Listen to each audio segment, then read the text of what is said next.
पहला टॉपिक है photo electric effect. अभी इसको भी बाइफरकेट करेंगे, क्या होता है ये भी सीखेंगे। दूसरा टॉपिक है मैटर वेव। हालांकि मैं ये दोनों को एक ही बोलता हूं, एक ही है ये, मैटर वेव और फोटो इलेक्ट्रिक इफेक्ट एक दूसरे के रिवर्स टॉपिक हैं। तीसरा है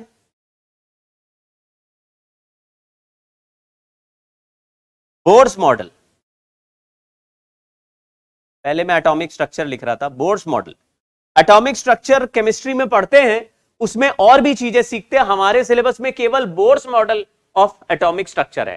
तो हम लोग ये देखेंगे कि बोर्स मॉडल के कॉन्सेप्ट से क्या हम एटम्स के अंदर की कहानी को पहचान पा रहे हैं, क्या इलेक्ट्रॉन्स किस एनर्जी स्टेट में है, क्या कर रहे हैं, कहां से कहां जा रहे हैं, क्या वो समझ पा रहे हैं, बस उतना ही है। और फिजिक्स में याद रखिए हमारा मेन फोकस एनर्जी पे रहता है। हम लोग केमिस्ट्री की तरह उसके ज्यादा खेल नहीं कर रहे, है ना। बहुत सारे और इफेक्ट देखने की जरूरत। Bohr's model. चौथा हमारा टॉपिक होगा एक्स रेज। एक्स रेज पहले ज्यादा आता था, अब बहुत कम आता है। एनसीईआरटी से भी इसको बिल्कुल हटा दिया गया है, बहुत एक आध पैराग्राफ ही एक्स रेज का बचा है, इसलिए अब एक्स रेज के क्वेश्चंस नहीं आते। लेकिन हम 3-4 मेन कॉन्सेप्ट पढ़ेंगे जिससे सवाल 100% मतलब आएगा तो उन्हीं से लग जाएगा। पांचवा नंबर जो है वो है न्यूक्लियर फिजिक्स।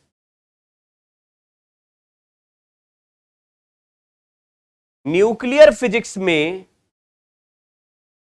हम पढ़ेंगे दो, एक तो न्यूक्लियस के बारे में पढ़ेंगे और न्यूक्लियर रिएक्शंस पढ़ेंगे। दूसरी बात करेंगे हम रेडियो एक्टिविटी की। और फिर नेक्स्ट पॉइंट हम पढ़ेंगे semi conductors,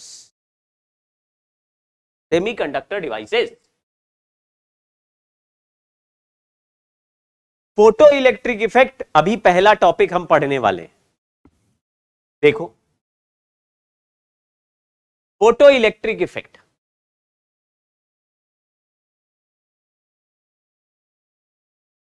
spontaneous emission of electrons from a metal surface when a light of sufficient energy is incident on it. कल मैंने थोड़ा सा आपको राइटअप भेजा था, उस राइटअप की बात उसको थोड़ा पढ़ लेना बच्चों। आप लोग राइटअप एक भेजा था, उसको पढ़ लीजिएगा। उस राइटअप में मैंने थोड़ा लाइट के बारे में भी लाइट डाली है कि पहले नेचर ऑफ लाइट क्या होता था, फिर क्या होता था, फिर क्या होता था, फिर क्या होता था। लेकिन बाद में जब बहुत सारी लड़ाई हुई, न्यूटन ने बोला लाइट एक पार्टिकल है। बहुत दिनों तक न्यूटन क्योंकि भगवान था तो जो न्यूटन ने बोला वो मान लेते थे तो लोग, तो वो न्यूटन एक बाबा की तरह था कि बाबा जी ने बोला है मान लो, बाबा जी ने बोला है मान लो। बाद में आगे चलते चलते कुछ लोगों ने बोला कि नहीं भाई लाइट तो नहीं लग रही है, इसमें तो वेव नेचर है। तो वेव नेचर है, वेव नेचर है। तब तक मैक्सवेल पैदा हो गया और हाइगन्स पैदा हो गया और बहुत सारे और साइंटिस्ट आ गए। तो हाँ, तो द भाई ने बताया कि ये इसमें सब मिक्सड अप है, ठीक है ना। कैसा बताया कि यार ये पार्टिकल नेचर भी आ रहा है, वेव नेचर भी आ रहा है। बाद में मैक्सवेल ने इतनी सारी थ्योरी दी अपनी कि लगा दिया उसमें वेव नेचर का ठप्पा। सबने बोला न्यूटन गलत, निकाल दो इसको। अब सब रख लो अपने पास मैक्सवेल की थ्योरी को। मैक्सवेल ने प्रूव कर दिया ये है वेव नेचर। लेकिन बाद में आइंस्टाइन पैदा हो गया। आइंस्टाइन तो हमारा रीसेंट साइंटिस्ट था, उसने फोटो इलेक्ट्रिक इफेक्ट करके अचानक फिर से रायता फैला दिया। अब रायता फैल गया है, अब कुछ फर्क नहीं पड़ रहा। अब जो बोलता है लाइट एक वेव है, हम कहते हैं सच कह रहे हो मेरे भाई। और कोई कहता है कि लाइट एक पार्टिकल है, अरे तुम भी सच कह रहे हो, तुम भी मेरे भाई हो। इसलिए अब लड़ने का कोई फायदा नहीं, जो जो कह रहा है सब सही है, क्योंकि ना तो ये प्रूव हो रहा ना वो प्रूव हो रहा। ये भी मान लो वो भी मान लो, जो चल रहा है चलने दो, अब टेंशन मत लो। लाइट में दोनों नेचर है। यहां पे पार्टिकल नेचर ऑफ लाइट की बात करेंगे।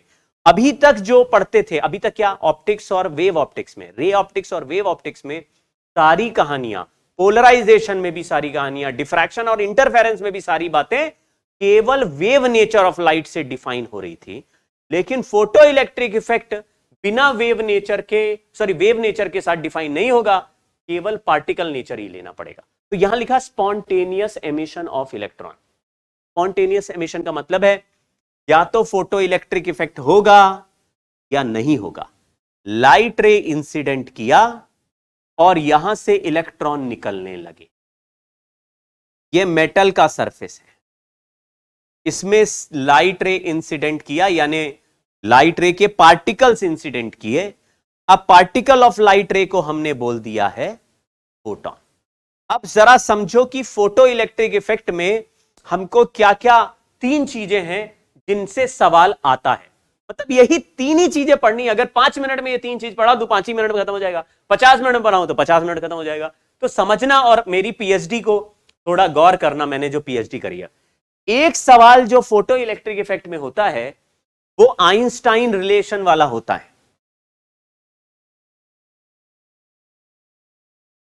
आइंस्टाइन रिलेशन वाला क्वेश्चन मिलेगा आपको। आइंस्टाइन रिलेशन वही है कि जिसमें फोटॉन की एनर्जी में से वर्क फंक्शन माइनस कर देंगे तो काइनेटिक एनर्जी ऑफ इलेक्ट्रॉन मिलने लगेगा। अभी ये सिखाऊंगा, खत्म नहीं हो रहा, चैप्टर शुरू हो रहा है, लेकिन मैं आपको पहले से कैटेगरी बना रहा हूं कि यहां पे तीन ही तरह के सवाल आपको मिल सकते हैं। एक आइंस्टाइन रिलेशन का सवाल होता है और दूसरा फोटो इलेक्ट्रिक सेटअप का या फोटो इलेक्ट्रिक सेल का क्वेश्चन होता है, जिसमें नंबर ऑफ फोटो इलेक्ट्रॉन्स या नंबर ऑफ फोटॉन्स के सवाल पूछते हैं। नंबर ऑफ फोटो इलेक्ट्रॉन्स या number of photons, number of photons, number of photo electron, number of photon, number of photo electron, इस तरह का सवाल आपसे पूछा जाएगा। और तीसरा होगा ग्राफ बेस्ड सवाल। अगर आप ध्यान से देखें तो ग्राफ भी या तो इसका होगा या फोटो इलेक्ट्रिक सेटअप का होगा, दो में से एक ग्राफ है ग्राफ बेस्ड। तीन तरह के ही सवाल हैं। अगर ये तीन तरह के सवाल सॉल्व करने आते हैं तो आप बिंदास रहिए, आपको आता है सब कुछ, ठीक है। अब इसके बारे में वापस बात करते हैं। क्या देखा गया कि एक मेटल प्लेट रख दी और उसमें लाइट रे इंसिडेंट किया। एक दिन लाइट रे इंसिडेंट किया केवल इंफ्रारेड वाला। इंफ्रारेड हमारे घर में कैमरे होते हैं, उसके सामने मेटल प्लेट रख दिया और देखा कि कोई इलेक्ट्रॉन निकल रहा, मतलब ऐसा सेंसर लगाया जो निकलते हुए इलेक्ट्रॉन को पकड़ेगा और डिफ्लेक्शन दिखाएगा। लेकिन मैंने देखा कि कोई इलेक्ट्रॉन फ्लो या निकला नहीं। फिर मैंने क्या किया, अगले दिन विजिबल लाइट डाल दी, विजिबल लाइट। तो विजिबल लाइट डालने से इलेक्ट्रॉन निकले, थोड़ा सा इलेक्ट्रॉन निकला, बहुत कोई कम एनर्जी का। अगले दिन मैंने अल्ट्रावायलेट लाइट का बल्ब ऑन किया और अल्ट्रावायलेट लाइट इस पर डाली। अल्ट्रावायलेट लाइट डालने से धड़ाधड़ मेटल प्लेट से इलेक्ट्रॉन निकलने लगे। हमने कहा मजा आ गया, ये वाला एक्सपेरिमेंट हमसे हो गया। लेकिन हमने कहा पहले दिन जब इंफ्रारेड डाल रहे थे तब एक भी फोटोन नहीं, इलेक्ट्रॉन नहीं निकल रहा था। अब जब अल्ट्रावायलेट डाल रहे हैं तो निकल रहा है। इसका मतलब यहां पे एक टर्म होना चाहिए कि सफिशिएंट एनर्जी का फोटोन गिराओगे तभी इलेक्ट्रॉन निकलेगा। यानी कि अगर बहुत कम, अगर माइक्रोवेव, रेडियो वेव, ऐसे वेव्स गिरा रहे हो तो एक भी इलेक्ट्रॉन नहीं निकल रहा।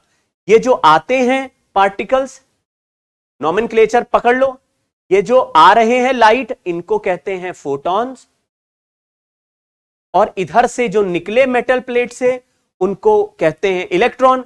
लेकिन क्योंकि फोटो इलेक्ट्रिक इफेक्ट में निकले इसलिए इसको बोलते हैं फोटो इलेक्ट्रॉन्स। फोटो इलेक्ट्रॉन्स, नाम वही है, मतलब नाम तो वही, काम वही, नाम नहीं, रिश्ता वही, समथिंग नहीं, सोच नहीं, वैसा। नाम दिख रहा है नया, लेकिन ना है ये इलेक्ट्रॉन ही। कपड़े दूसरे पहने, बोल रहा है कि हम फोटो इलेक्ट्रॉन है, इसमें से निकलना, ऐसा नहीं है इलेक्ट्रॉन ही।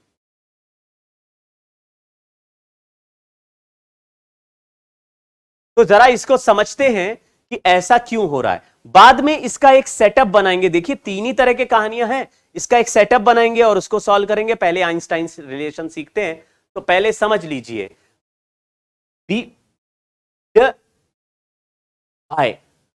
भाई भाई भाई भाई ने बताया कि लाइट में पार्टिकल्स हैं जिनके पास मोमेंटम और एनर्जी होता है, उनको बोल दिया फोटॉन्स। ये आपको भी पता है, इसलिए मैं लिख के लाया हूं, जरूरत नहीं है मुझे लिखाने की। फिर बोल रहा है the photon possesses momentum and given by P is equal to H by lambda and energy of photon is given as H C by lambda. याद रखिएगा कि अगर हम सॉल्व करें, टू सॉल्व H का वैल्यू 6.6 इंटू 10 रेस्ट पर minus 34 MKS units, C का value 3 into 10 raised पर 8 MKS यूनिट्स।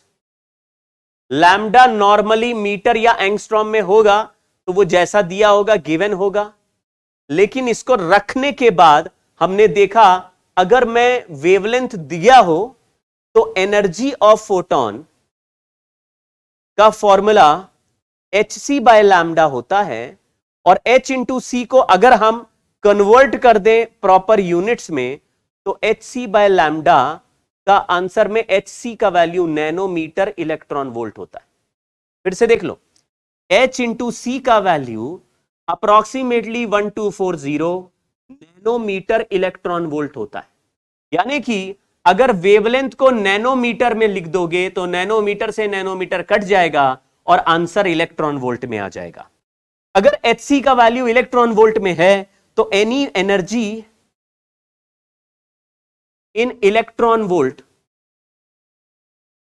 को अगर इलेक्ट्रॉन के चार्ज से मल्टीप्लाई कर दें तो एनर्जी इन जूल आ जाएगी। ये कन्वर्जन फैक्टर्स हैं, ये थोड़ा याद रखने हैं। अगर इलेक्ट्रॉन वोल्ट में एनर्जी गिवन है और उस पर हमने इलेक्ट्रॉन का चार्ज मल्टीप्लाई कर दिया तो इलेक्ट्रॉन वोल्ट में इलेक्ट्रॉन रख दिया तो कूलम इंटू वोल्ट हो गया। कूलम वोल्ट जूल होता है तो ये जूल में कन्वर्ट हो जाएगी। अभी क्या याद रखना, 1240 वाला नंबर याद रखना है। अगर नैनोमीटर वाले वेवलेंथ से डिवाइड करोगे तो एनर्जी इलेक्ट्रॉन वोल्ट में आ जाएगी। तो ये जो कन्वर्जन फैक्टर है ये अच्छे से याद रखना, 1240। किसी भी सवाल में नहीं दिया जाएगा तो भी ऐसे ही करना है।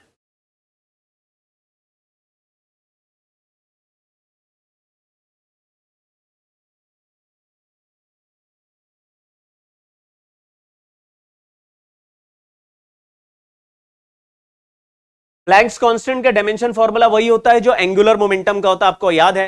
ये आपने बोर्स मॉडल में भी पढ़ा था, NH/2π होता है angular momentum of electron in an orbit. NH/2π यानी एंगुलर मोमेंटम और H का डायमेंशन फॉर्मूला सेम होता है, MVR। तो ये बड़ा इंपॉर्टेंट फॉर्मूला, इसको याद रखिएगा। मैं फिर से बोलता हूं, एनर्जी का आंसर है 1240 अपॉन लैम्डा। अगर ये लैम्डा को नैनोमीटर में लिखा तो ये एनर्जी इलेक्ट्रॉन वोल्ट में आ जाएगी।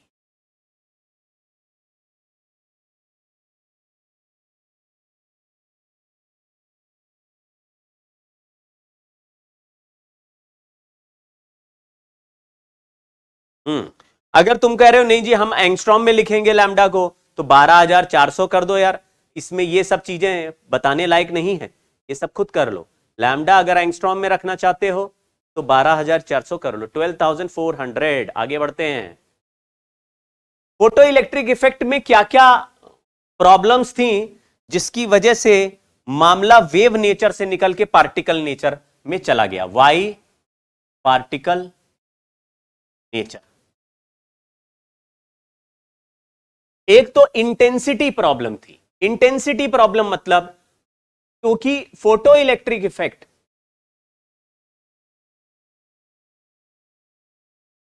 is not dependent on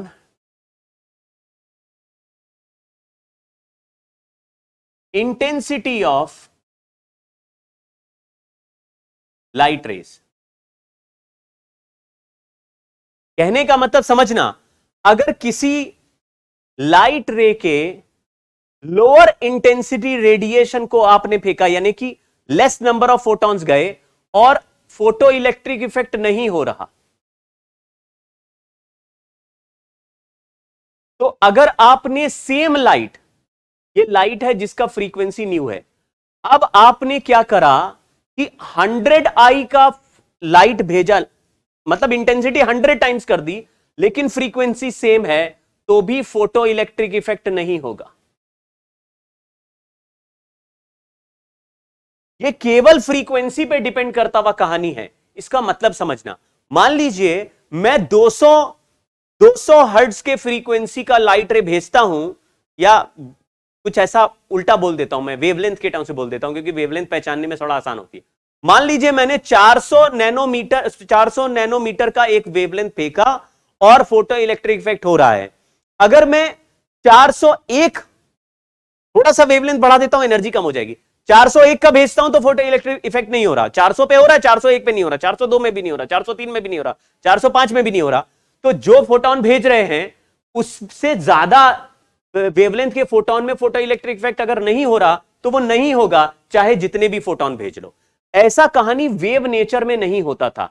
ये वेव नेचर का फ्लॉ, मतलब ये वेव नेचर का उल्टा हो रहा है। फिर से समझना। दूसरा कहानी है फ्रीक्वेंसी प्रॉब्लम, मतलब कि below a certain frequency, below a certain frequency photo electric effect does not happen. यह भी एक समस्या थी। यानी केवल इंटेंसिटी बढ़ाएं तो फोटो इलेक्ट्रिक इफेक्ट में कोई फर्क नहीं पड़ रहा। होना है तो हो रहा है, नहीं हो रहा तो नहीं हो रहा है। इंटेंसिटी बढ़ाने घटाने से फोटो इलेक्ट्रिक इफेक्ट में यस और नो नहीं हो रहा, जो होता है वही हो रहा है। अगर मैंने कहा कि फ्रीक्वेंसी बढ़ाएंगे घटाएंगे तो फोटो इलेक्ट्रिक इफेक्ट एक सर्टेन फ्रीक्वेंसी से कम रखने पर नहीं होता और सर्टेन फ्रीक्वेंसी से ज्यादा रखने पर होता है। फिर इंटेंसिटी कुछ भी कर लो, उससे फर्क नहीं पड़ रहा। तीसरा बात है कि टाइम डिले प्रॉब्लम, मतलब कि ये जब फोटो इलेक्ट्रिक इफेक्ट होता है तो इंस्टेंटेनियसली होता है, इंस्टेंटली हैपेंस,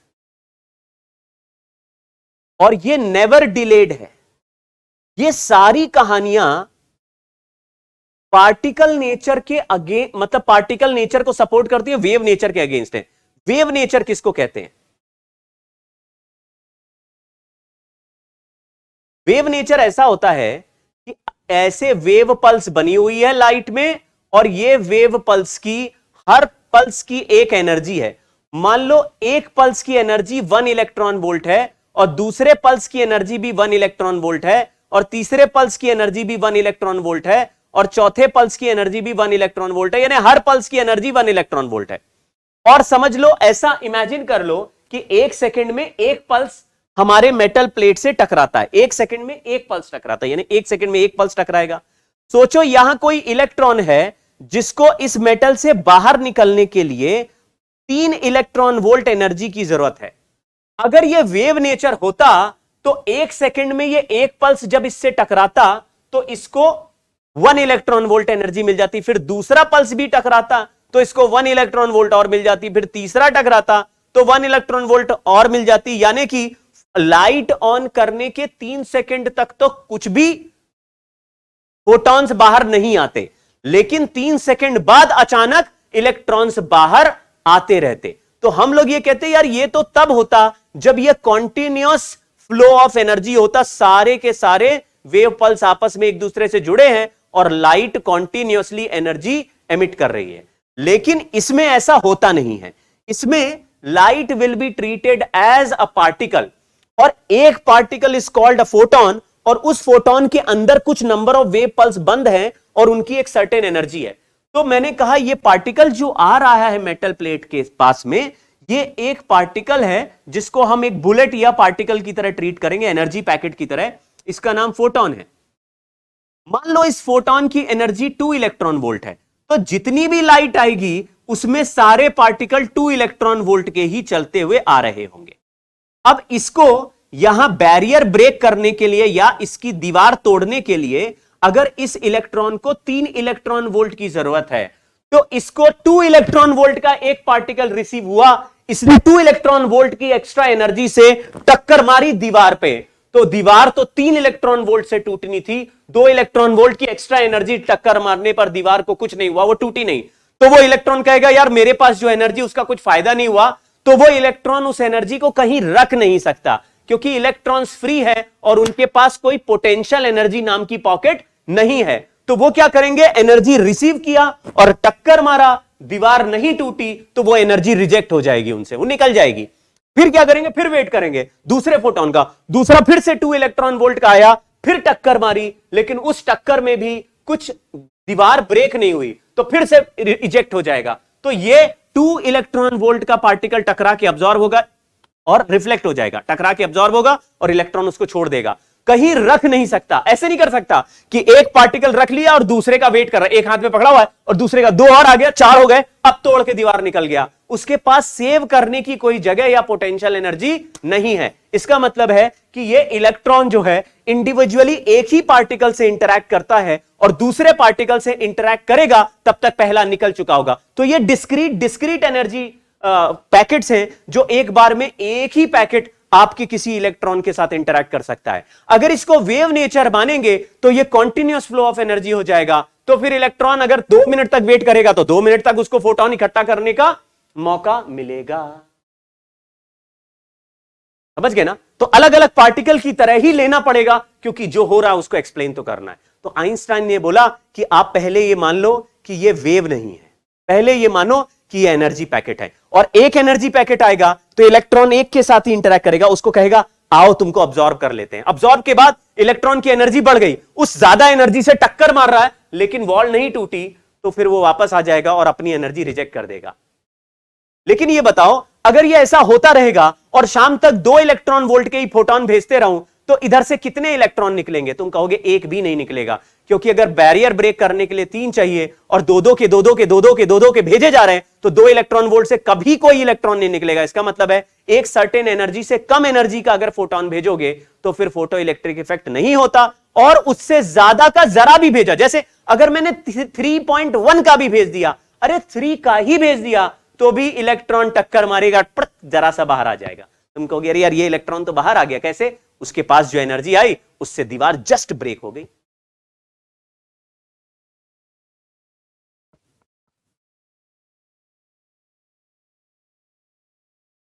तो फोटो इलेक्ट्रिक इफेक्ट के लिए फोटॉन्स जो बाहर, इलेक्ट्रॉन्स तभी बाहर आएंगे जब दी जाने वाली फोटोन की एनर्जी इसको यहां से बाहर निकालने की मिनिमम एनर्जी से ज्यादा हो जाए। ये जो मिनिमम एनर्जी सरफेस पे है जिसको तोड़ के बाहर निकलना है, इसका नाम हम वर्क फंक्शन रख देंगे। मिनिमम एनर्जी जो बाहर निकलने के लिए चाहिए उसको वर्क फंक्शन रख देंगे। थोड़ा सा वर्क फंक्शन और मिनिमम एनर्जी के बारे में भी सुनो। देखो, फ्री इलेक्ट्रॉन्स जो होते हैं वो फ्री जरूर होते हैं, मेटल के अंदर ट्रैवल कर सकते हैं, लेकिन वो एटम से, एटम के लेयर से फ्री नहीं होते। आप ये नहीं कहना सर मेरे पास एक प्लेट था, मैंने उसको 2 बार ऐसे झटका दिया तो उसके सारे इलेक्ट्रॉन जमीन में ही गिर गए और प्लेट पॉजिटिवली चार्ज हो गया, ऐसा कभी नहीं होता। फिर से सुनो मैं क्या बोला हूं। अगर तुमने जैसे प्लेट पे पानी रखा हो तो तुमने पानी हटाने के लिए ऐसे प्लेट को झटका तो उसके सारे इलेक्ट्रॉन ही निकल के पॉजिटिवली चार्ज, ऐसा कभी नहीं होता। क्यों? क्योंकि आप ऐसा झटका देते हैं तो अंदर फ्री इलेक्ट्रॉन जरूर है, लेकिन वो इलेक्ट्रॉन मेटल से बाहर नहीं आते, उसके लिए एक सफिशिएंट एनर्जी तुमको देनी पड़ेगी, इलेक्ट्रॉन को देनी पड़ेगी, तब वो इलेक्ट्रॉन बाहर आएगा। क्यों देनी पड़ेगी? बोर्स मॉडल याद करो कि किसी भी आउटर ऑर्बिट में कोई भी इलेक्ट्रॉन बैठा होगा, मतलब किसी भी एनर्जी लेवल पे बैठा होगा, तो वो एटम से कनेक्टेड है, और एटम से कनेक्टेड है तो उसको बाहर निकालने के लिए उसकी बाइंडिंग एनर्जी के बराबर की एक एनर्जी देनी पड़ती है। हम लोग जो फ्री इलेक्ट्रॉन्स बोलते हैं वो इलेक्ट्रॉन्स भी एटम के लेयर के अंदर ही ट्रैवल करते हैं, और उसमें भी हर इलेक्ट्रॉन के पास एक बाइंडिंग एनर्जी है। उस एनर्जी से ज्यादा एनर्जी दोगे तो बाहर निकलेगा, नहीं तो नहीं निकलेगा।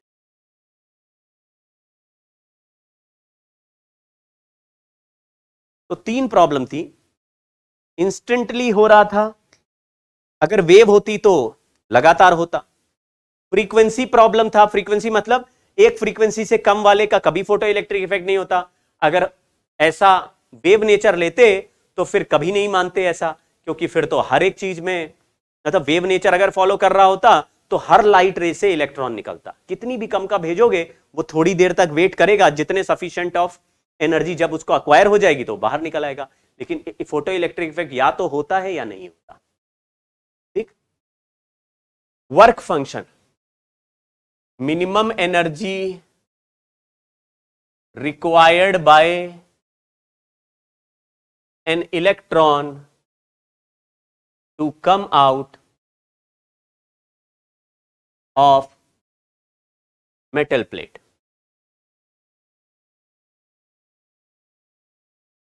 ऐसा समझ लो कि मेटल प्लेट में बहुत सारे गहराई है, मतलब मोटी मेटल प्लेट है। एक सिंपल वर्जन बोलता हूं, इसमें कुछ इलेक्ट्रॉन्स होंगे जो बिल्कुल सरफेस पे यहां पर बैठे होंगे हाईएस्ट एनर्जी स्टेट पे, कुछ इलेक्ट्रॉन्स होंगे जो अंदर भी बैठे होंगे, अपने एटम की हाईएस्ट एनर्जी स्टेट पे बैठे होंगे, लेकिन इसके अंदर कहीं बैठे हुए। ये फ्री इलेक्ट्रॉन्स, ये फ्री इलेक्ट्रॉन अंदर घूम सकते हैं।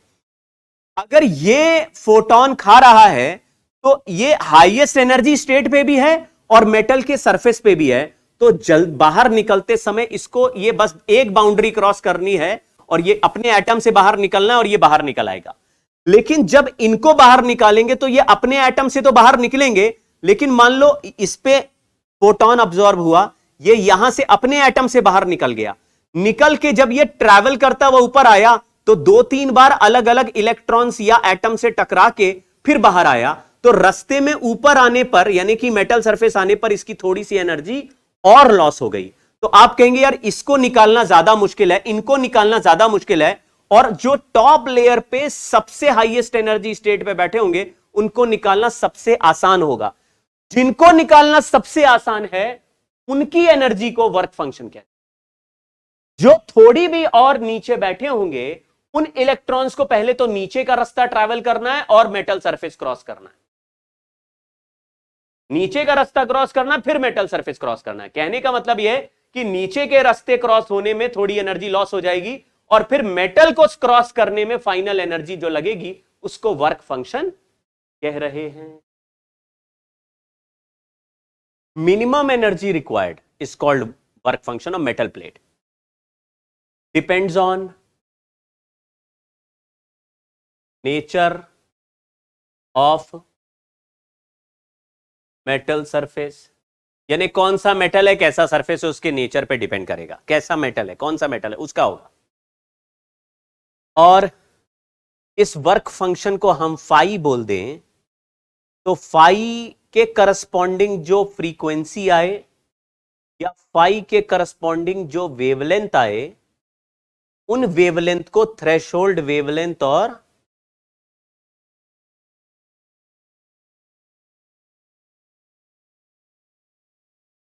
थ्रेशोल्ड फ्रीक्वेंसी कह देंगे।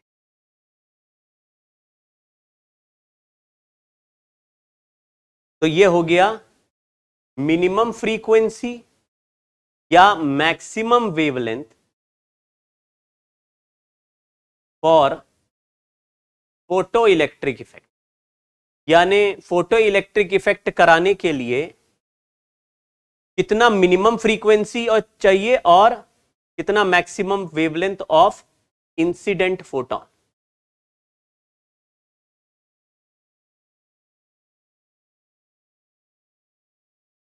तो आप समझो, अगर एक मेटल सरफेस है जिससे इलेक्ट्रॉन को बाहर निकालने के लिए मिनिमम 2 इलेक्ट्रॉन वोल्ट एनर्जी चाहिए, तो जो भी फोटॉन्स आएंगे उनका एनर्जी, जो भी फोटॉन्स आएंगे उनका एनर्जी 2 इलेक्ट्रॉन वोल्ट से यानी वर्क फंक्शन से ज्यादा होना ही चाहिए, तभी फोटो इलेक्ट्रिक इफेक्ट होगा। और वर्क फंक्शन इसको बाहर निकालने के लिए अगर इस एनर्जी को h इंटू न्यू नॉट या इसी एनर्जी को hc बाय लैम्डा नॉट कर दूं, तो इससे जो करस्पॉन्डिंग वेवलेंथ और फ्रीक्वेंसी आएगा वो मिनिमम फ्रीक्वेंसी हो गया। मतलब उस फ्रीक्वेंसी से कम रखोगे तो एनर्जी 2 से कम मिलेगी इंसिडेंट फोटोन की, अगर वेवलेंथ उससे ज्यादा रखोगे थ्रेशोल्ड से तो आने वाले फोटोन का एनर्जी कम हो जाएगा। अगर एनर्जी कम हो जाएगा तो फोटो इलेक्ट्रिक इफेक्ट नहीं होगा। तो हमने बोला कि incident frequency must be greater than threshold frequency, incident wavelength must be less than threshold wavelength. ये थ्रेशोल्ड वैल्यूज है। कहानी बहुत सिंपल है, ज्यादा सोचने की जरूरत नहीं। इलेक्ट्रॉन, हर इलेक्ट्रॉन के लिए अलग अलग वर्क फंक्शन हो सकता है? नहीं, work function is a value or is a number defined for minimum energy. Minimum, हर इलेक्ट्रॉन का वर्क फंक्शन अलग नहीं है। इस मेटल प्लेट का एक वर्क फंक्शन है, एक वर्क फंक्शन है, बट हर इलेक्ट्रॉन का energy used before coming out can be greater than work function. एक वर्क फंक्शन होता है एक मेटल के लिए। मैं आपको फिर से रिपीट करता हूं। मान लीजिए टॉप मोस्ट लेयर से बाहर निकलने वाले इलेक्ट्रॉन को मिनिमम एनर्जी लग रही है 2 इलेक्ट्रॉन वोल्ट, और नीचे वाले इलेक्ट्रॉन को बाहर निकालने के लिए लग रही है 3 इलेक्ट्रॉन वोल्ट। तो वर्क फंक्शन उसमें जो मिनिमम है उसी को बोलेंगे 2 electron volt is the work function. But what is 3 electron volt? 3 electron volt is the energy used by this electron. It is not work function. Work function एक ही चीज है, whatever is the minimum energy taken by any electron before coming out। Einstein relation क्या है? Einstein ने बोला कि energy of incident photon EI is equal to h into nu I। h nu I minus work function is remaining kinetic energy of electron, this is maximum kinetic energy। मैं एक example बोलता हूं, अगर इस metal plate का work function 2 electron volt है और इस पे जो फोटॉन्स आ रहे हैं वो 5 इलेक्ट्रॉन वोल्ट के आ रहे हैं, तो यहां से जो इलेक्ट्रॉन निकलेगा उसकी काइनेटिक एनर्जी क्या होगी? Kinetic energy of ejected electron. तो हमने बोला कि kinetic energy of ejected electron हमें नहीं पता है, लेकिन यह पता है कि यह काइनेटिक एनर्जी का मैक्सिमम वैल्यू 3 इलेक्ट्रॉन वोल्ट होगा। क्यों? क्योंकि this is the minimum energy used by any electron before coming out. तो इस बैरियर को ब्रेक करके बाहर निकलने की मिनिमम एनर्जी 2 है। 5 का इलेक्ट्रॉन फोटोन आया, इलेक्ट्रॉन ने अब्सॉर्ब किया, इस रास्ते को तोड़ के बाहर निकलने के लिए कम से कम 2 लगी एनर्जी उसको, तो बाहर आते समय सबसे तेज चलेगा इलेक्ट्रॉन, तो 3 इलेक्ट्रॉन वोल्ट का होगा। यानी kinetic energy of any electron is between 0 to ke max. ये आप रिजल्ट जरा पकड़ लेना।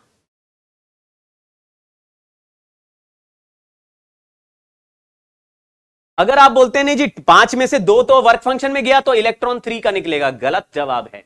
इलेक्ट्रॉन 3 का नहीं निकलेगा। अगर ये सवाल पूछ लिया कि इलेक्ट्रॉन 3 का निकलेगा, 4 ऑप्शन दिए, 1 electron volt, 2 electron volt, 3 electron volt, 4 electron volt, तो 1 2 3 तीनों आंसर सही हो जाएंगे। समझ गए क्या?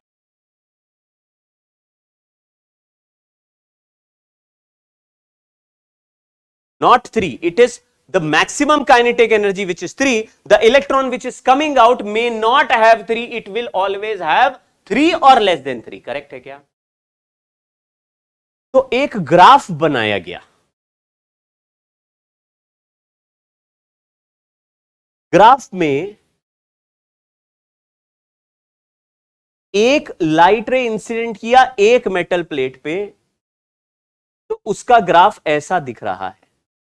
दूसरे मेटल प्लेट के लिए ऐसा दिख रहा है। This is plate 1, this is for plate 2। ये दो अलग अलग है। जहां पे ये कट होता है वो थ्रेशोल्ड फ्रीक्वेंसी है। तो F01 is threshold frequency of plate 1 और F02 is threshold frequency of plate 2। Threshold frequency क्या बताती कि इससे कम अगर फ्रीक्वेंसी का फोटोन भेजोगे तो कुछ भी इलेक्ट्रॉन नहीं निकलेंगे, तो उनकी काइनेटिक मैक्सिमम काइनेटिक एनर्जी का कोई सवाल ही नहीं बनता। इसको पीछे ले जाओ, इसको पीछे ले जाओ। यहां पे जो स्लोप है ये थीटा है और tan थीटा का वैल्यू h है। आप चाहो तो चेक कर लो। इस फंक्शन को दोबारा लिख रहा हूं, h nu I minus h nu naught equal to ke max. इस ग्राफ को ध्यान से देखो, ये y is equal to M X plus C है। y is equal to M X plus C है। तो m की जगह h चल रहा है। देखो ये tan थीटा h हो गया, और यहां पे इंटरसेप्ट आ रहा है वो न्यू नॉट हो गया।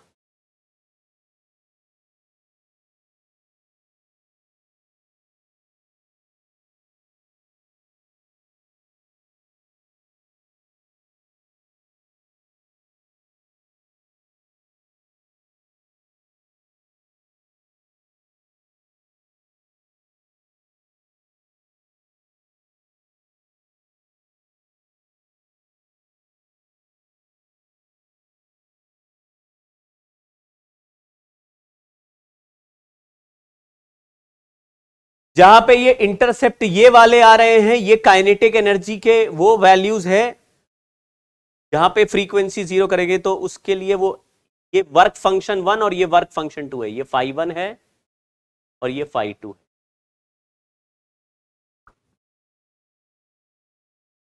तो आपको ये इंटरसेप्ट के वैल्यू या तो यहां दिया होगा या यहां दिया होगा, उससे थ्रेशोल्ड या वर्क फंक्शन डायरेक्टली कैलकुलेट हो जाएगा। ऊपर के मैक्स का ग्राफ है, इधर फ्रीक्वेंसी का, फ्रीक्वेंसी डब्ल्यू वर्क फंक्शन है।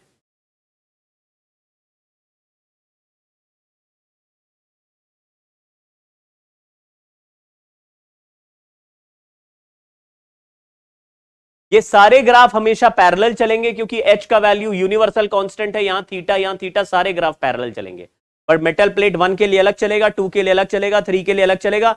जिसका वर्क फंक्शन ज्यादा है वो आगे और बड़ा इंटरसेप्ट पे कट होगा, जिसका वर्क फंक्शन ज्यादा है वो आगे चलेगा, जिसका वर्क फंक्शन कम है वो पहले चलेगा, मतलब लेफ्ट में चलेगा।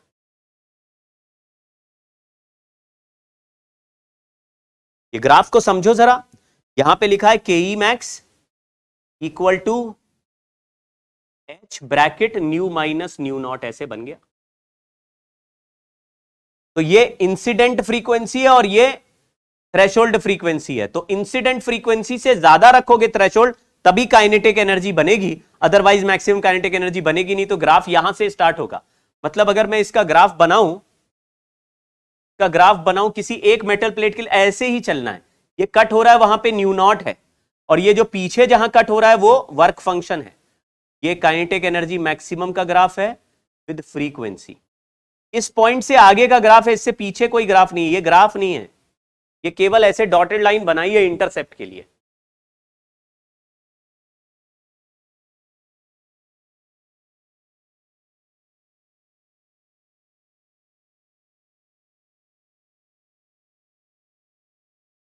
देखिए सवाल ट्राई करेंगे।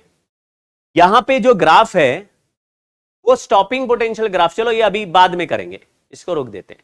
इसको करते हैं, अगर आपके पास कैलकुलेटर है तो कैलकुलेटर से करो, मतलब अगर आपको कैलकुलेशन में दिक्कत होती है, नहीं तो नॉर्मल भी कर सकते हैं। यहां लिखा है photo electric threshold of photoelectric effect of a certain metal is, threshold wavelength है 2750 एंगस्ट्रॉम। तो थ्रेशोल्ड वेवलेंथ दिया है 2750 एंगस्ट्रॉम। क्वेश्चन पूछा है work function of this metal बताओ। वर्क फंक्शन का फॉर्मूला होता है H C by lambda. H C का वैल्यू होता है 1240 अपॉन, लेकिन नीचे नैनोमीटर में लिखेंगे, जीरो हटा देते हैं, 275 कर दिया। ये आंसर आ गया इलेक्ट्रॉन वोल्ट में। थोड़ा सा कैलकुलेट करके चेक कर लो क्या बनेगा। ये तो लग रहा 0.5 जैसा बन जाएगा। 1240 है और 275 है, तो 1280।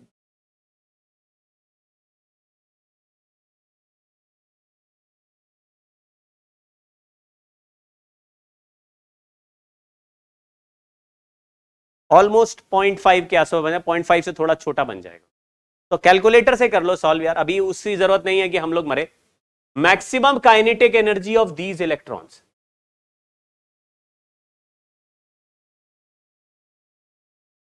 एंड मैक्सिमम ये इससे सॉल्व करना है। सेकंड वाला देखो, maximum velocity of the electrons ejected from metal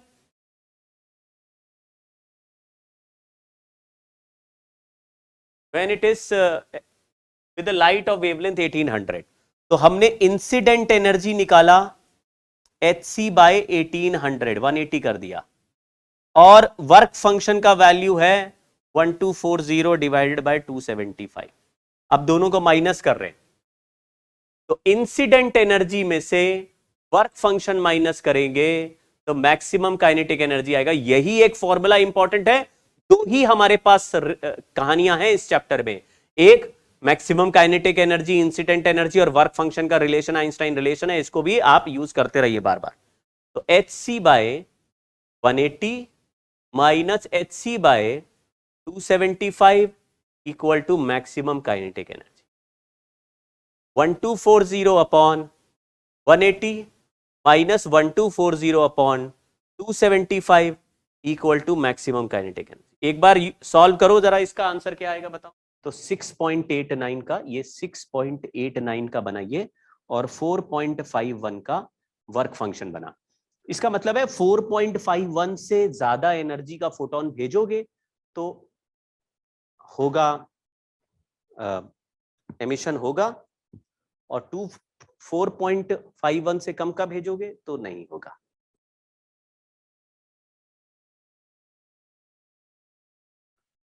तो हमारा ये जो सब्ट्रैक्शन करेंगे तो उससे आंसर आ जाएगा मैक्सिमम काइनेटिक एनर्जी का। यही पूछा है। अब मैक्सिमम काइनेटिक एनर्जी को हाफ mv स्क्वायर कर देंगे तो वेलोसिटी भी मैक्सिमम आ जाएगी, वो हम सॉल्व नहीं कर रहे। ठीक है, next. In experiment, tungsten cathode, which has a threshold of 2300 angstrom, is irradiated by ultraviolet light of 1800। बिल्कुल सेम क्वेश्चन है, बस इसमें थ्रेशोल्ड वेवलेंथ थोड़ा बदल दिया है। तो थ्रेशोल्ड वेवलेंथ का वैल्यू लैम्डा नॉट इज 2300 हो गया, तो हम लोग लिखेंगे hc बाय लैम्डा। अब देखो मैंने 12400 लिख दिया क्योंकि मैं एंगस्ट्रॉम में ही वैल्यू लिख दूंगा, फिर 12400 upon 2300 equal to maximum kinetic energy of photo electrons. तो फर्स्ट पार्ट में मैं लिखूंगा maximum energy emitted photo electrons. बार बार यही फॉर्मूला चलेगा, इसमें कोई सस्पेंस नहीं है, बिल्कुल सिंपल कहानी चलती जाएगी। हालांकि इसमें hc का वैल्यू ही दे दिया तो कोई टेंशन वाली बात नहीं। वर्क फंक्शन निकालना है तो ये वाला टर्म वर्क फंक्शन है, और दोनों का सब्ट्रैक्शन ही मैक्सिमम काइनेटिक एनर्जी। दोनों रिजल्ट इलेक्ट्रॉन वोल्ट में लिखने हैं तो आप डायरेक्टली ऐसे सॉल्व कर सकते थे। ठीक, नेक्स्ट है, देखो फिर से सेम क्वेश्चन है इसलिए अब इसको रिपीट नहीं करेंगे, ये होमवर्क हो गया, आप एक बार खुद ट्राई कर लेना। ठीक है, setup of photo electric experiment.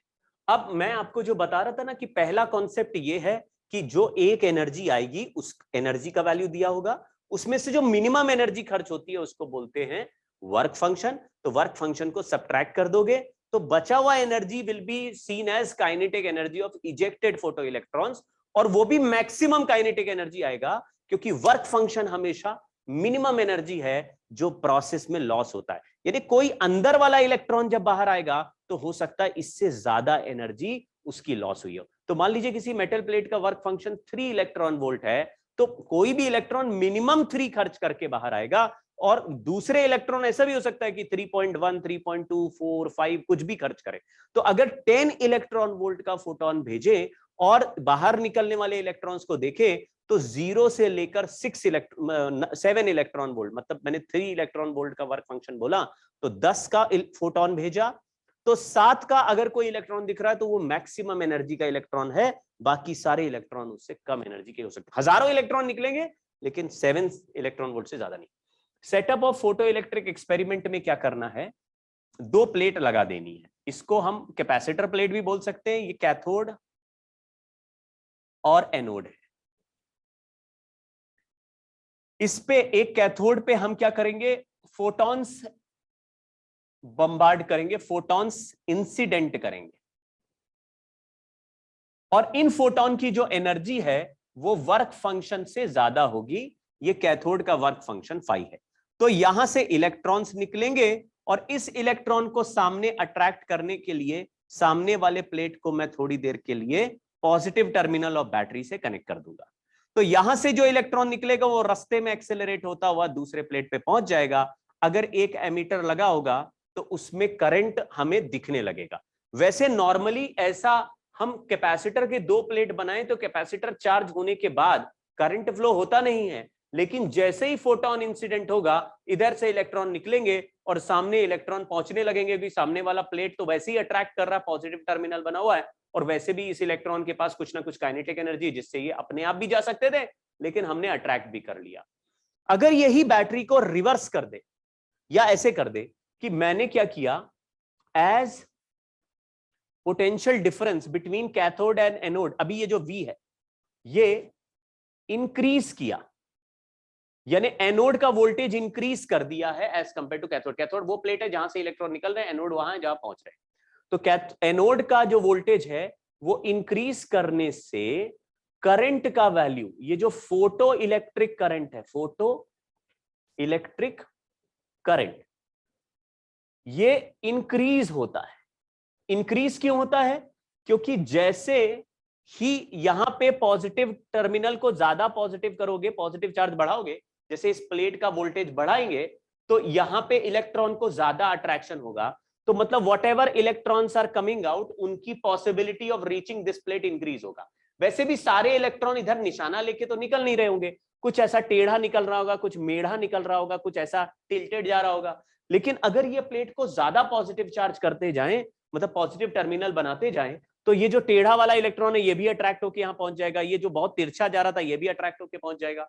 कहने का मतलब है सामने वाले प्लेट को जैसा हायर वोल्टेज पॉजिटिव रखोगे, वैसे ही इलेक्ट्रॉन के पहुंचने का चांस दूसरे प्लेट पे बढ़ेगा, तो करंट बढ़ेगा।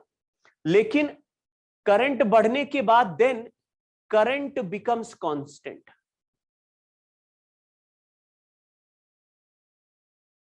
पहले बढ़ेगा फिर कांस्टेंट हो जाएगा।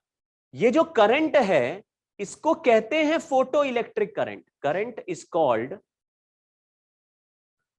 Photo electric current, photo electric current.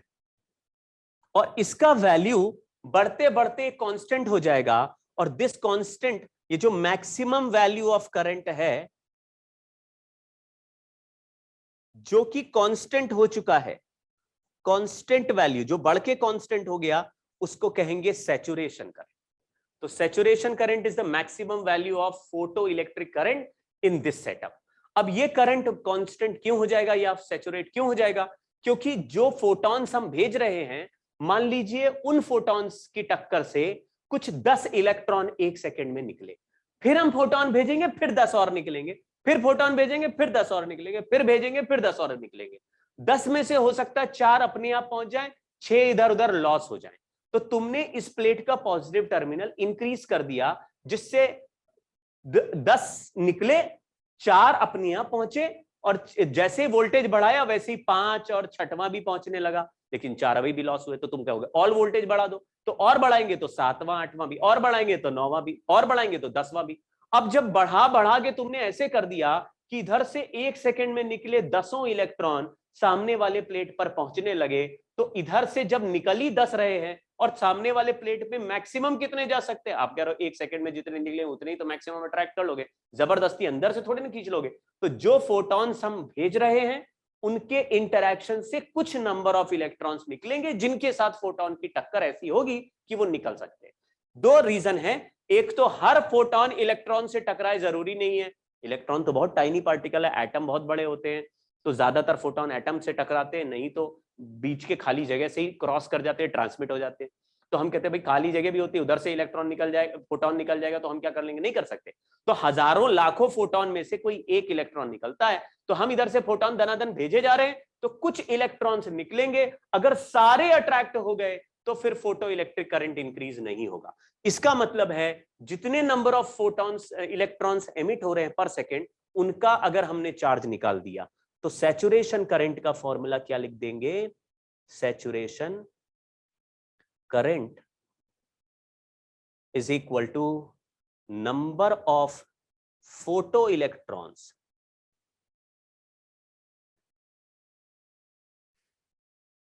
Emitted per second into charge of electron. और चार्ज ऑफ इलेक्ट्रॉन हमें पता है, जितने भी इलेक्ट्रॉन्स निकल रहे हैं उसको हर इलेक्ट्रॉन का चार्ज 1.6 इंटू 10⁻⁹ होता है, इससे मल्टीप्लाई कर देंगे तो करंट एम्पियर में आ जाएगा। नंबर ऑफ, समझ गए ना? अगर 4 इलेक्ट्रॉन एक सेकंड में निकले तो पर सेकंड इतना चार्ज निकला, जितना चार्ज कूलम में पर सेकंड निकलता है उसको करंट इन एम्पियर बोलते हैं। तो ये बहुत ही सिंपल फॉर्मूला हमको मिल गया, saturation current is number of photo electrons emitted पर सेकंड इनटू इलेक्ट्रॉन का चार्ज। तो सैचुरेशन करंट का फॉर्मूला ऐसे बन जाएगा। लेकिन मुझे 2 चीजें और समझ में आ चुकी है इसमें। एक चीज तो यह समझ में आ गई कि सैचुरेशन करंट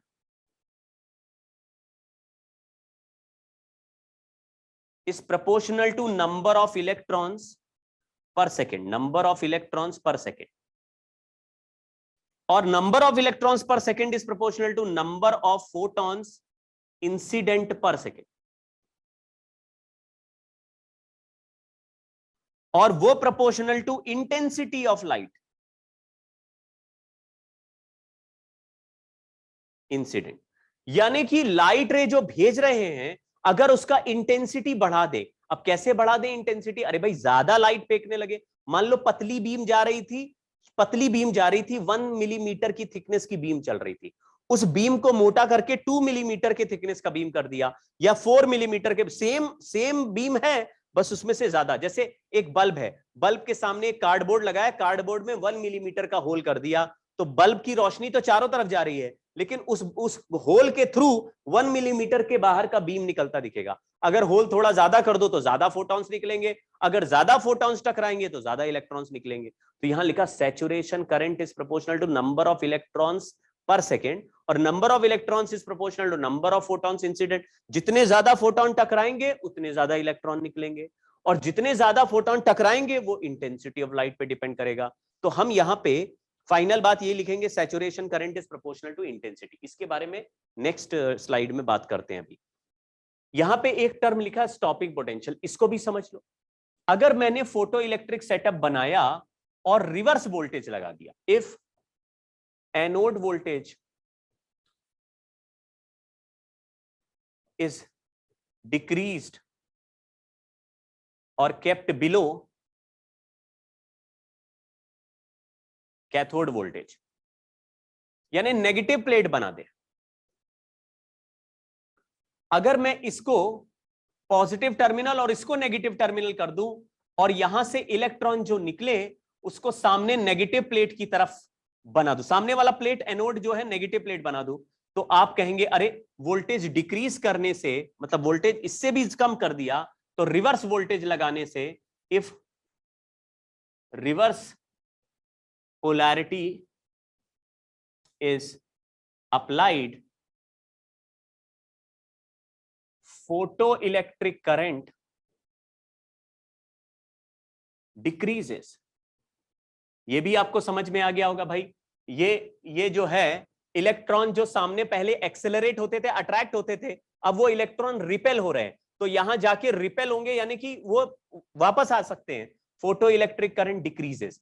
अगर फोटो इलेक्ट्रिक करंट डिक्रीजेस होगा तो एक minimum value, a minimum value of reverse potential difference to get photoelectric current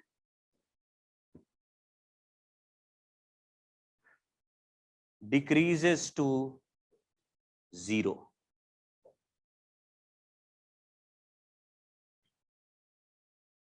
decreased to 0 मतलब ऐसा मिनिमम वोल्टेज बताओ, उल्टा वोल्टेज लगाना, रिवर्स वोल्टेज बताओ, जिससे कि कोई भी इलेक्ट्रॉन सामने वाले प्लेट पे नहीं पहुंच पाए।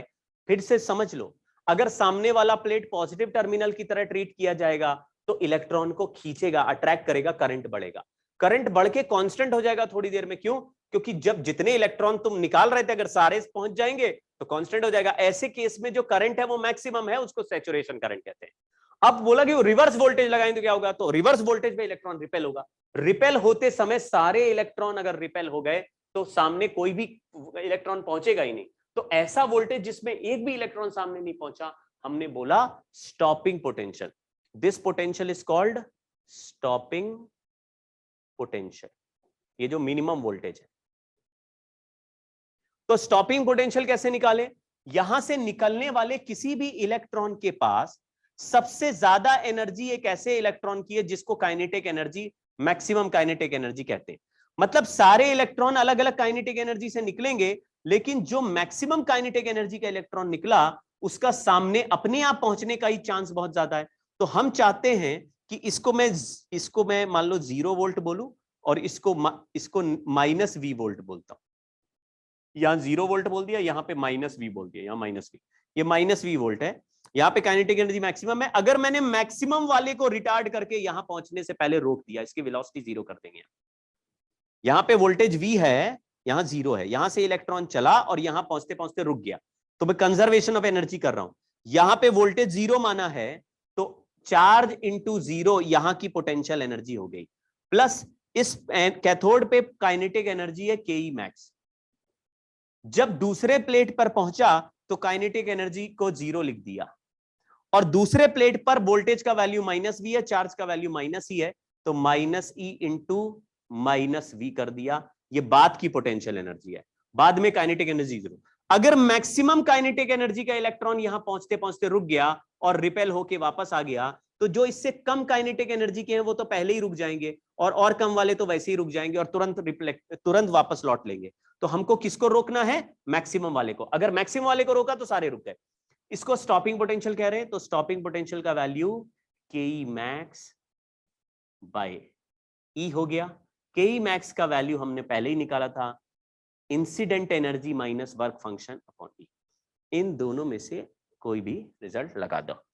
अभी हम जब सॉल्व कर रहे थे, इंसिडेंट एनर्जी में से वर्क फंक्शन माइनस कर रहे थे, तो मैक्सिमम काइनेटिक एनर्जी आ रहा था। Maximum kinetic energy electron volt में आ रहा था। अगर उसमें से इलेक्ट्रॉन डिवाइड करोगे तो इलेक्ट्रॉन कट जाएगा, मतलब नंबर में कोई गड़बड़ नहीं है। तो अगर सीधा आंसर वोल्ट में लिख देंगे। जैसे मान लीजिए वर्क फंक्शन था 3 इलेक्ट्रॉन वोल्ट, फोटोन भेजा 5 इलेक्ट्रॉन वोल्ट का, वर्क फंक्शन है 3, फोटोन भेजा 5 का, वर्क फंक्शन है 3, तो मैक्सिमम काइनेटिक एनर्जी मिला 2 इलेक्ट्रॉन वोल्ट। इलेक्ट्रॉन हटा दो तो स्टॉपिंग पोटेंशियल हो गया 2 वोल्ट। माइनस अपने आप इसमें रहता है, इसलिए साइन नहीं लगाते। अगर प्लस और माइनस दोनों साइन होंगे तो माइनस लगाएंगे, लेकिन अगर केवल स्टॉपिंग पोटेंशियल लिखा है तो वैल्यू लिखेंगे, मतलब इसमें माइनस लगाना नहीं, माइनस ऑलरेडी अंडरस्टूड है। चलिए, तो मैंने ऐसे देखा कि इसका मतलब है सर ये हो रहा है कि अगर तो एक ग्राफ बनाने की कोशिश करता हूं, उससे सारे प्रोसेस समझ में आ जाएंगे। वोल्टेज अगर पॉजिटिव में इंक्रीज करेंगे तो करंट बढ़ते बढ़ते कांस्टेंट हो जाना है। यहां पे करंट है कौन सा वाला? फोटो इलेक्ट्रिक करंट, और ये अप्लाइड वोल्टेज है। किसका अप्लाइड वोल्टेज है? ये वो जो सेटअप हमने बनाया था, फोटो इलेक्ट्रिक सेटअप। और करंट का वैल्यू बढ़ते बढ़ते कांस्टेंट हो गया, इसको बोलते हैं सैचुरेशन करंट। ये वाला करंट को सैचुरेशन करंट। और अगर वोल्टेज घटाएंगे तो करंट का वैल्यू घटते घटते यहां पे जीरो हो जाएगा, और जीरो जहां पे हो जाएगा उस वोल्टेज को हम बोलेंगे स्टॉपिंग पोटेंशियल। ये ऑलमोस्ट स्ट्रेट लाइन ऐसे चल के मुड़ता है। इसको बोल दिया स्टॉपिंग पोटेंशियल माइनस बीएस। इसका केवल वैल्यू चाहिए, माइनस अपने आप ये होगा। तो हमारा ये जो ग्राफ है ये करंट वर्सेस वोल्टेज का ग्राफ है, photo electric current versus applied voltage का। एक और ग्राफ बनाया जाता है जिसको बोलते हैं सैचुरेशन करंट। करंट नहीं, केवल saturation current versus intensity of light. तो अगर इंटेंसिटी बढ़ाते हैं तो नंबर ऑफ फोटॉन्स बढ़ते हैं, नंबर ऑफ फोटॉन्स बढ़ते हैं तो ज्यादा इलेक्ट्रॉन निकलते हैं, ज्यादा इलेक्ट्रॉन निकलते हैं तो करंट स्ट्रॉन्गर हो जाता है, यानी कि ज्यादा सैचुरेशन करंट है। तो ये ग्राफ ऐसे straight line passing through origin, intensity versus saturation. तो दो ग्राफ है, मैंने आपको बोला था ग्राफ बेस्ड सवाल हो सकता है, सेटअप बेस्ड सवाल हो सकता है। अब सेटअप के बारे में और बात करेंगे, number of photons, number of electrons की बस आखिरी बात करेंगे। 3 कॉन्सेप्ट हो जाए, कहानी क्लियर हो जाएगी। नेक्स्ट क्लास में कुछ क्वेश्चंस को हम वो कर लेंगे। तो नेक्स्ट हमारा जो ग्राफ है या कहानी है वो है to find number of photons emitted per second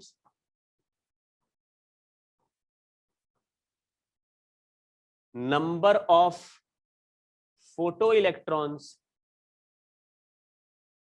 ये तो इंसिडेंट कर देते हैं,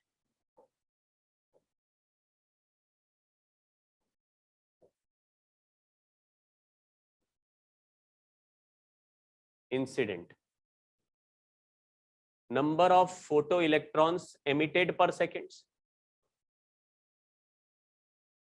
और तीसरा है सैचुरेशन करंट। ये सवाल में से कोई सवाल आएगा तो आपको क्या करना है?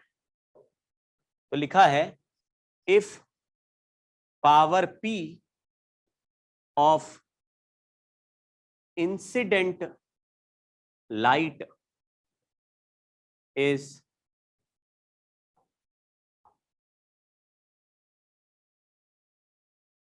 incident, power P of light is incident on a metal surface. एक मेटल पे पावर P का लाइट गिर रहा है, तो P मतलब पावर का मतलब होता है एनर्जी इंसिडेंट पर यूनिट टाइम या पर सेकेंड, एनर्जी इंसिडेंट। अगर लाइट का वेवलेंथ लैम्डा है तो hc बाय लैम्डा या h into new is energy of one photon. अब आपको खेल समझ में आ गया होगा। मान लीजिए एक फोटोन 1 जूल का है और टोटल जो पावर निकल रही है 100 जूल पर सेकेंड। एक बल्ब है जो कह रहा 100 जूल पर सेकेंड निकाल रहे हैं, और मान लीजिए उस बल्ब में से निकलने वाले एक एक फोटोन एक एक जूल के हैं, तो एक सेकेंड में कितने फोटोन निकलेंगे? तो आप कहेंगे भाई टोटल 100 जूल निकल रहा है एक सेकेंड में, और हर फोटोन 1 जूल का है, तो 100 फोटॉन्स निकल रहे हैं। तो वही यहां पे यूज करना है। क्या लिखा? Number of photons per unit time equal to power upon energy of one photon. बहुत ही सिंपल है। पहला रिलेशन देखिए बहुत सिंपल है, अगर जरा भी दिमाग लगाएंगे तो तुरंत समझ में आ जाएगा कि हाँ सर ये तो बड़ा लॉजिकल बात है। पावर का मतलब एनर्जी कितना निकला एक सेकंड में वो, और एक सेकंड का एनर्जी पता चल गया तो फोटोन के एक फोटोन की एनर्जी से डिवाइड करेंगे तो कितने फोटोन हो गए वो आ जाएंगे। यहां पे number of electrons equal to per second लिख रहा हूं, number of photons per second into efficiency. Efficiency का मतलब है efficiency of photoelectric effect. इसका मतलब है कि कितने फोटॉन से कितने इलेक्ट्रॉन निकलते हैं। बोलता है 5 फोटॉन से 1 इलेक्ट्रॉन निकलता है, तो आप यहां पे 1/5 मल्टीप्लाई कर दीजिए। अगर कह रहा है 20 फोटॉन में 1 इलेक्ट्रॉन निकलता है, 1/20 से मल्टीप्लाई कर दीजिए। अगर बोलता है 100 फोटॉन टकराते तो 1 इलेक्ट्रॉन निकलता है, 1/100 लिख दीजिए। अगर कोई बोलता है 10,000 फोटॉन टकराते तो 1 इलेक्ट्रॉन निकलता है, 1/10,000 लिख दीजिए। तो एफिशिएंसी इज कितने फोटॉन्स पर कितने इलेक्ट्रॉन्स निकल रहे हैं। For how many photons we get 1 electron, तो 1/n is the number of efficiency of photoelectric effect हुआ process। तो efficiency ज्यादा है, इसका मतलब है जितने photons टकराते हैं उससे ज्यादा number of electrons निकलते हैं, अगर कम निकलेंगे तो efficiency कम हो जाएगी। तो ये ईटा से मल्टीप्लाई कर दीजिए, नंबर ऑफ इलेक्ट्रॉन्स आ जाएगा, नंबर ऑफ इलेक्ट्रॉन से मल्टीप्लाई कर देंगे तो करंट आ जाएगी। यहाँ पे सैचुरेशन करंट भी लिख देता हूँ, सैचुरेशन करंट ये भी लिखा था, saturation current is number of electron per second into electron का चार्ज। तो इलेक्ट्रॉन का चार्ज हमें 1.6 इंटू 10⁻⁻19 पता है, उससे मल्टीप्लाई करेंगे तो सैचुरेशन करंट आ जाएगा। तो ये जो तीन चीजें हमने कर ली। एक मैंने पहले बताया कि इंसिडेंट एनर्जी से वर्क फंक्शन माइनस करोगे तो काइनेटिक एनर्जी का मैक्सिमम वैल्यू आएगा। काइनेटिक एनर्जी उससे कम हो सकती है, उससे ज्यादा नहीं हो सकती। कोई भी इलेक्ट्रॉन निकलेगा, कम भी निकल सकता है, बराबर भी निकल, मैक्सिमम भी निकल सकता है, उससे ज्यादा नहीं निकलेगा। तो एक तो आइंस्टाइन रिलेशन हो गया, उसको ध्यान करते हैं। दूसरा रिलेशन है कि भाई अगर कोई मुझे पावर बल्ब का या जो भी लाइट रे इंसिडेंट कर रहे हैं उसका पावर या इंटेंसिटी दिया है, तो ये कैसे पता लगाएंगे कि कितना एनर्जी, कितने फोटॉन्स निकल रहे हैं। तो आपने बोला पावर को अगर एक फोटॉन की एनर्जी से डिवाइड करेंगे, एनर्जी ऑफ वन फोटॉन, तो नंबर ऑफ फोटॉन्स एमिटेड पर सेकंड आ जाएगा। फोटॉन की एफिशिएंसी दी होगी तो एफिशिएंसी से मल्टीप्लाई, ये गिवन होगी एफिशिएंसी, उससे मल्टीप्लाई करेंगे तो आपको नंबर ऑफ इलेक्ट्रॉन्स निकल आएंगे। नंबर ऑफ इलेक्ट्रॉन्स को चार्ज ऑफ इलेक्ट्रॉन से मल्टीप्लाई करेंगे तो सैचुरेशन करंट। तो ये तीन जो चीजें हैं ये नंबर का खेल खेल रही हैं। और पहली वाली चीज जो है मैक्सिमम काइनेटिक एनर्जी का, जो मैक्सिमम काइनेटिक एनर्जी आई उसको ई से डिवाइड करोगे तो स्टॉपिंग पोटेंशियल बन जाएगा और ग्राफ। तो ये तीन कॉन्सेप्ट है, कॉन्सेप्ट तीन हो गए। नेक्स्ट क्लास में कुछ क्वेश्चंस करेंगे, नेक्स्ट क्लास में 15-20 सवाल यही करेंगे और 2-3 अच्छे सवाल भी करेंगे, तो आप स्टे ट्यून्ड। Okay bye.